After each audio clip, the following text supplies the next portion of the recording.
Olá, caros alunos e caras alunas. Sejam bem-vindos ao programa Aprender e Estudar em Casa. Chamo-me Miguel Garcia, professor da disciplina Ciências da Terra e da Vida, CTV, 8º ano. Como sabem, estamos a viver um momento muito difícil na nossa vida por causa da Covid-19. Por isso, temos que seguir todas as recomendações do Ministério da Saúde.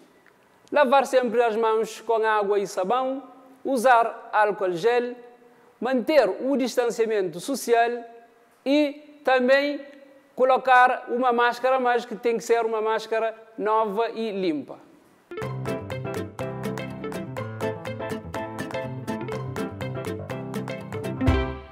Agora vamos conhecer o sumário da nossa aula de hoje.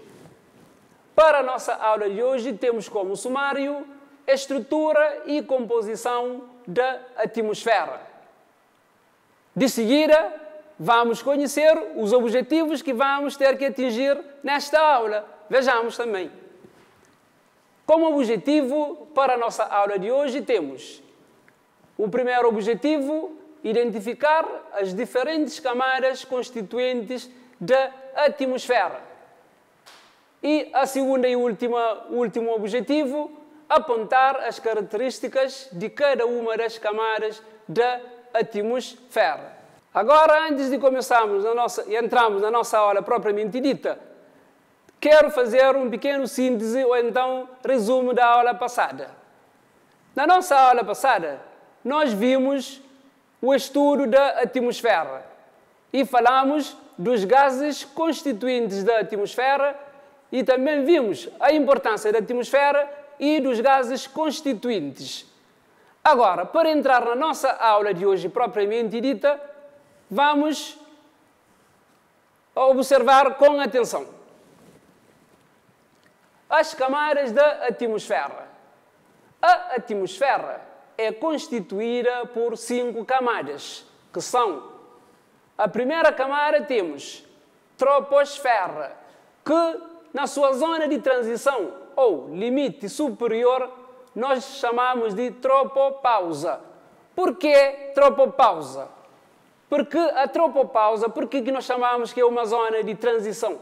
É a zona onde termina a troposfera e onde começa uma outra camada que vem a seguir, isto é, a segunda camada, denominada de estratosfera.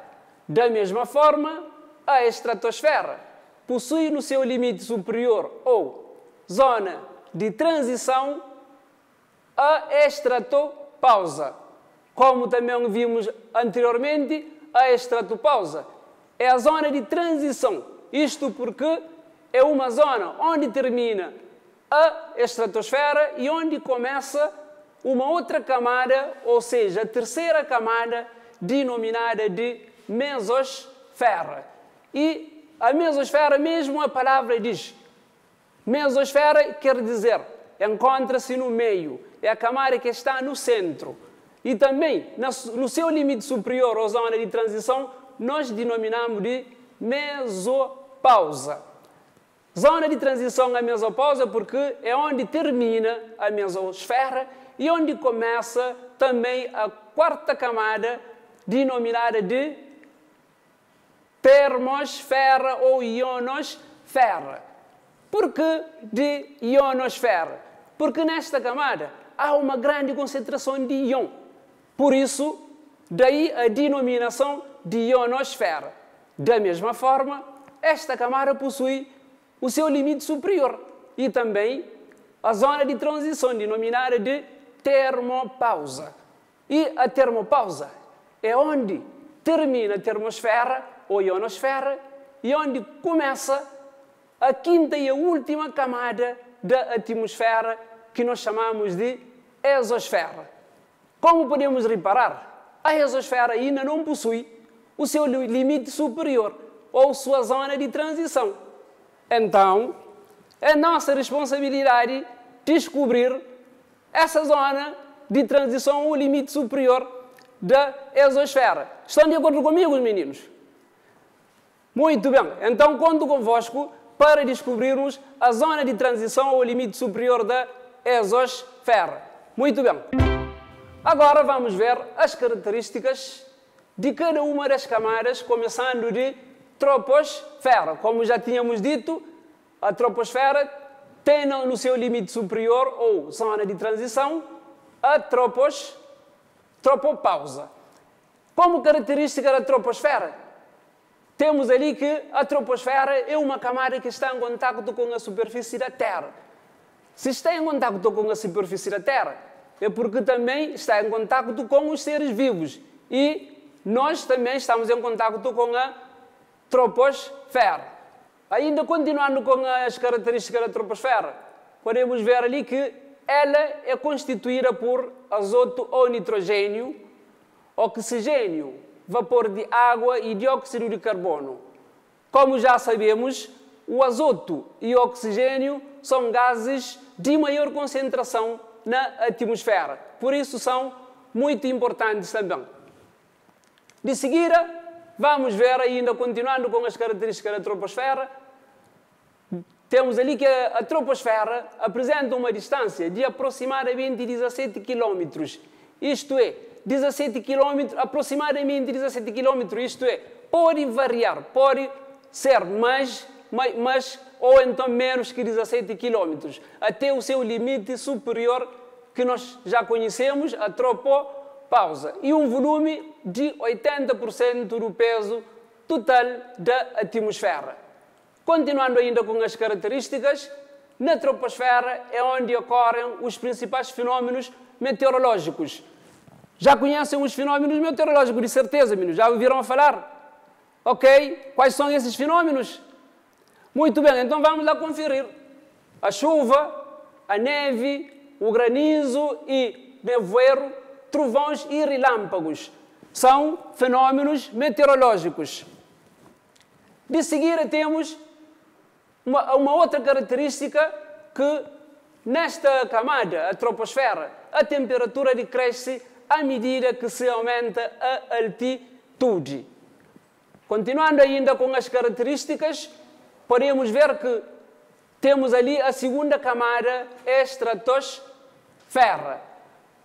Como características, temos que a estratosfera é constituída essencialmente por ozono. Isto é, gás de maior importância. Por quê? Porque o ozono é a camada que protege a Terra das radiações ultravioletas vindas do Sol. E sem essa camada não é possível a vida na Terra.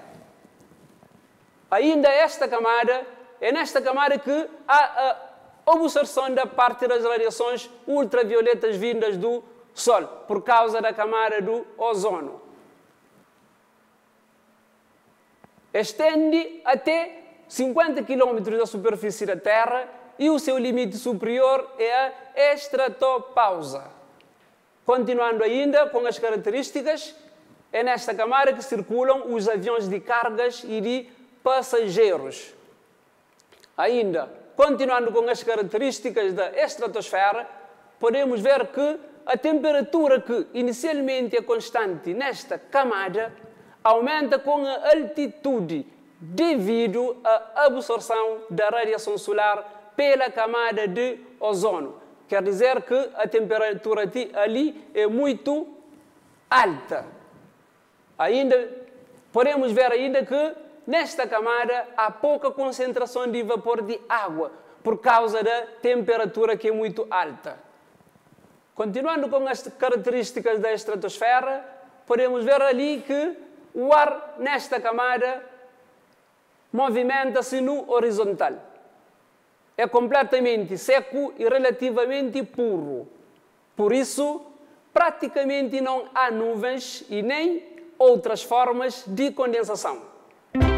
Agora, vamos ver as características da outra camada, a mesosfera. Como já tinha dito, é a camada que se encontra no meio e está a uma distância de 80 km do solo. É uma camada que representa a camada mais fria da atmosfera e o ar é rarefeito.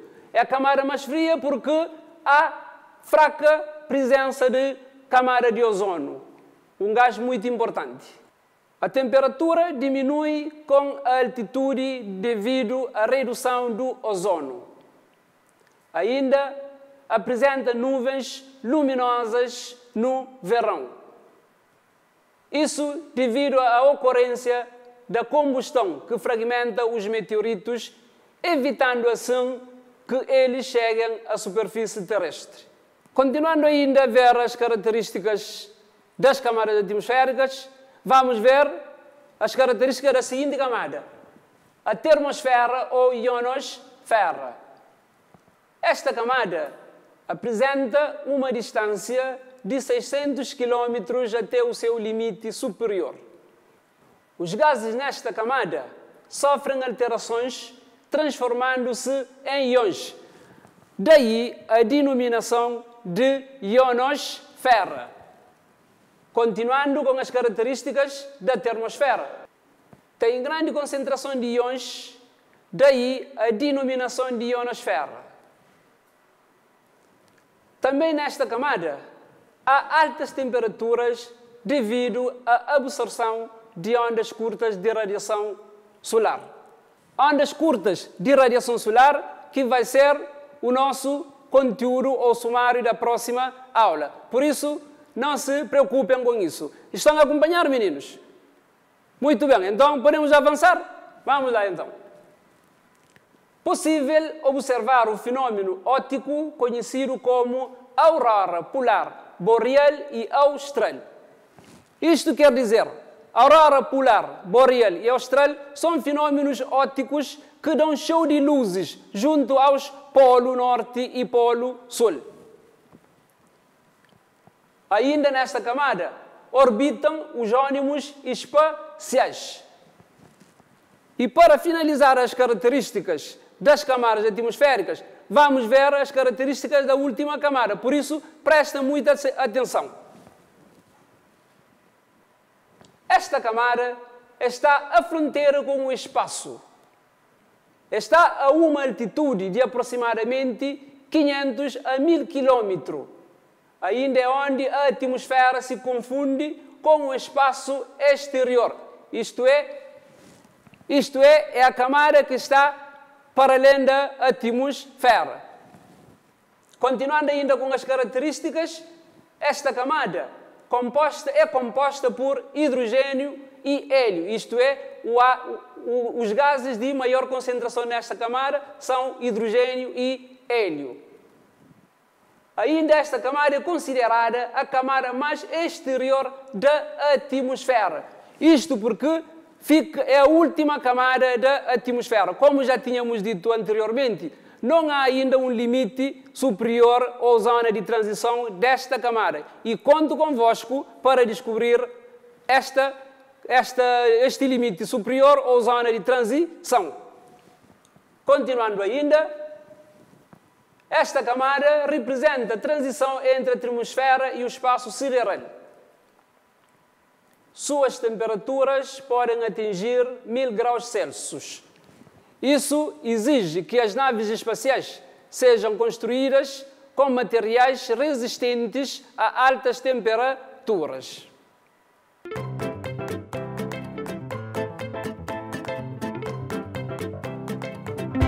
Agora vamos realizar um pequeno exercício para ver se conseguiram acompanhar com atenção a nossa aula. Como exercício para a nossa aula de hoje, temos o seguinte. A camada de ar que vai do solo à altitude é de aproximadamente 15 km. É nessa camada que os ventos, as nuvens, a neve e a chuva se formam. É nela que também ocorrem as tempestades, os raios e os trovões. Relativamente a esta frase, sublinha a opção correta. A camada atmosférica referida no texto é a linha A, estratosfera, a linha B, termosfera, a linha C, troposfera e a linha D, mesosfera. Vou deixar um tempinho para realizarem esta atividade.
Agora vamos conferir os resultados. A camada atmosférica referida no texto é... Muito bem. A linha C, troposfera. Conseguiram o mesmo resultado? Muito bem, então estão de parabéns.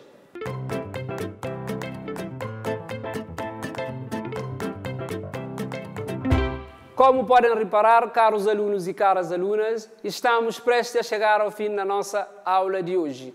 Por isso, vou deixar um trabalho de casa que é para serem realizados em casa. O nosso trabalho de casa é o seguinte. Indica o nome das camadas atmosféricas representadas pelas letras A, B, C e D. E peçam ajuda aos vossos encarregados de educação ou ao professor na realização.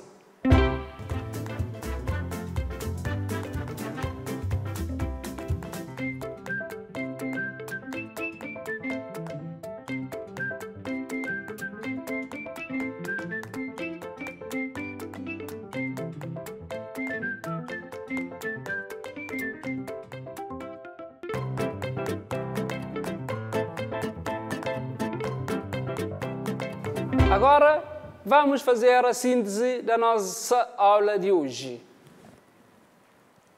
Na nossa aula de hoje, nós vimos a estrutura e composição da atmosfera. E vimos também as camadas constituintes da atmosfera. E, da mesma forma, vimos as características de cada uma das camadas da atmosfera. Como podem perceber, estamos no final de mais uma aula no programa Aprender e Estudar em Casa. Conto convosco na próxima aula.